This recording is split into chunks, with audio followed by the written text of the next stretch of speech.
မင်္ဂလာပါကျွန်တော်တို့ version 4.4 လေးမှာကျွန်တော်တို့ပြောင်းလဲမှုတချို့ပေါ့နော်လောက်ထားတယ်ပေါ့အဲ့ဒါလေးတွေကတော့ကျွန်တော်တို့အရင်သုံးတဲ့လူတွေကတော့သိမှာပါနော်ကျွန်တော်တို့ဒီမှာဆိုလို့ရှိရင်ထိုးတာများဒီခလုတ်လေးပေါ့နော်နှစ်ခုပို့လာတယ်ပေါ့ပို့လာတော့ကျွန်တော်ထိုးတာများကိုနှိပ်လိုက်တာနဲ့ဒီဟာပေါ်လာတဲ့ဟာထိုးတာဖြစ်သွားမယ်ဘာဖြစ်လို့လဲဆိုတော့ကျွန်တော် commission ကပေးမထားဘူးအဲ့တော့သူကထိုးတာဆင်းနေမှာပဲရှိနေမှာပေါ့နော်အဲ့တော့ကျွန်တော်တို့ကဒီမှာဆိုလို့ရှိရင်ဒီခလုတ်ကလေးကိုနှိပ်လိုက်တာနဲ့ကျွန်တော်တို့ဘောင်ချကြည့်လို့ရမယ်ပေါ့နော်ကျွန်တော်တို့အဓိကဒါဘာလို့လုပ်ပေးထားလဲဆိုတချို့ကြတော့ပေါက်ကဘောင်ချတွေကျွေးကြံနေနဲ့ရှုပ်နေတာမလို့ကျွန်တော်တို့မလုပ်ပေးလိုက်ဘူးပေါ့နော်ဘောင်ချတွေအဲ့ဒါကျွန်တော်တို့ကဖျောက်ပေးထားတယ်ပေါ်ကျင်တဲ့လူတွေကတော့ကျွန်တော်ခလုတ်လေးနှိပ်ပြီးဖော်ပေးပေါ့အဲ့တော့ကျွန်တော်တို့ကဘာလေးလဲဆိုလို့ရှိရင်ကျွန်တော်တို့ကဏ္ဍထဲတဲ့ခါပေါ့နော်ကဏ္ဍထဲတဲ့ခါမှာကျွန်တော်တို့ဒီမှာအမြန်ထိုးတွေမှာဆိုလို့ရှိရင်ထဲလို့မြင်ရတဲ့ပုံစံတွေဆိုလို့ရှိရင်ဒိုင်ယာလောလေးနဲ့ပြအောင်ပြင်ပေးထားတယ်ပေါ့နော်ဒီကောင်လေးကတော့ဒိုင်ယာလောပြမှာမဟုတ်ဘူးနော်အများတို့နေမှာတော့ထည့်ကြည့်မယ်ဒိုင်ယာလောပြမှာမဟုတ်ဘူးအဲ့တော့ကျွန်တော်တို့ကဘယ်လိုပုံစံတွေပြလဲဆိုသူ software နဲ့မကညီရပါတော့မကညီတဲ့ဥစ္စာတွေဆိုလို့ရှိရင်အတတ်နိုင်ဆုံးကျွန်တော်တို့ပြအောင်လုပ်ပေးထားတယ်ပေါ့နော်ကျွန်တော်ကဒါမပြလို့မလို့အမြန်တို့သုံးလို့မှာ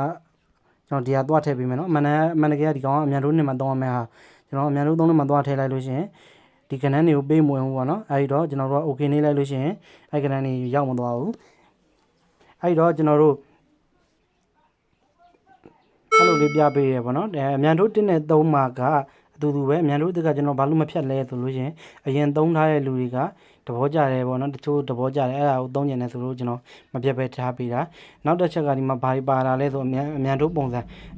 ဆိုလက်ရှိပုံစံကိုပြောတာတကွက်ချင်းပုံစံကြတော့ကျွန်တော်တို့ကဒီမှာပေါ့နော်ဒီလိုတကွက်ချင်းဒီမှာကျွန်တော်တို့တကွက်ချင်းကိုပမာဏတူတဲ့တကွက်ချင်းကိုကျွန်တော်တို့ကဟိုမှာရေးနေရတာကြာရပြန်တော့ရတော့ကျွန်တော်တို့ကဒီမှာလိုက်ပြီးတော့ရေးလိုက်မယ်ပြီးရင်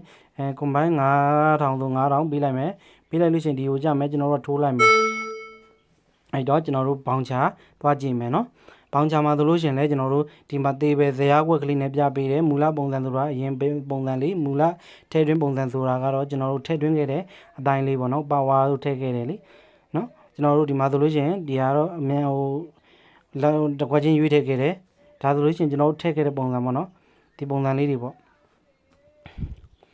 အဲ့တော့ကျွန်တော်တို့ထည့်ခဲ့တဲ့ပုံစံကိုမရရင်တော့မထည့်နဲ့ပေါ့နော်ကျွန်တော်တို့နောက်တစ်ခုကဘာလဲဆိုလို့ရှိရင်ကျွန်တော်တို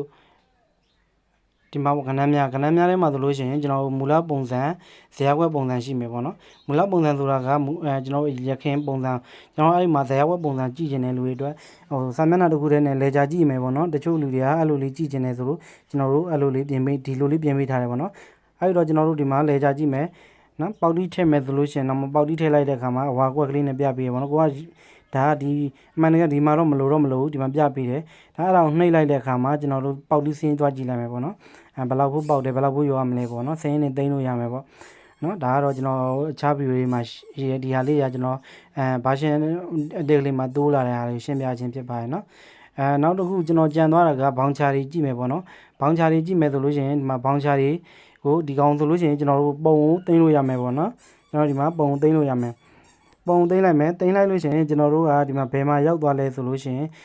်ကျွန်တော် download ဆိုတဲ့ folder လေးထဲမှာသူ့ရဲ့ date နဲ့အတူပေါ့နော်ရောက်သွားမယ်အဲဒီတော့တွားကြည့်မယ်ဒီပုံစံလေးပေါ့နော်ခုန9000ကိုသိမ်းခဲ့တယ်ဆိုလို့ရှိရင်ဒီပုံစံလေးနဲ့ကျွန်တော်တို့မြင်ရမယ်ပေါ့နောက်တစ်ခုကျွန်တော်တို့မူလပုံစံနဲ့သိမ်းမယ်ဆိုလို့ရှိရင်ပုံသိမ်းလိုက်လို့ရှိရင်မူလပုံစံနဲ့သိမ်းမယ်ဆိုလို့ရှိရင်ဒီမှာမူလပုံစံအတိုင်းလေးပေါ့နော်ဒါကတော့ကျွန်တော်တို့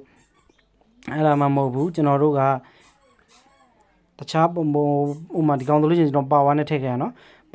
power နဲ့ထည့်ခဲ့ရဆိုသိမ်းလိုက်မယ်ဆိုလို့ရှိရင်လည်းကျွန်တော်တို့ဒီမှာpower အနေနဲ့ဒီလိုမျိုးလေးရောက်သွားမယ်ပေါ့နော်အဲ့ဒါဆိုလို့ရင်ပုံလေးနဲ့ပို့လို့ရမယ် copy ယူပြီးတော့ကျွန်တော်တို့ပို့လို့ရမယ် print ထုတ်တဲ့အခါမှာလည်းဒီမူလပုံစံလေးကိုပဲကျွန်တော်တို့ print ထုတ်မယ်ပေါ့နော်ဒီ version လေးမှာကျွန်တော်တို့ပြင်ဆင်ပေးထားတာကနည်းနည်းလေး database တွေပြောင်းလဲထားတဲ့အတွက်နော်အရင်ဝယ်ထားသူတွေကတော့ clear data ချပြီးမှဒါအသုံးပြုလို့ရမှာဖြစ်ပါတယ်ဗျ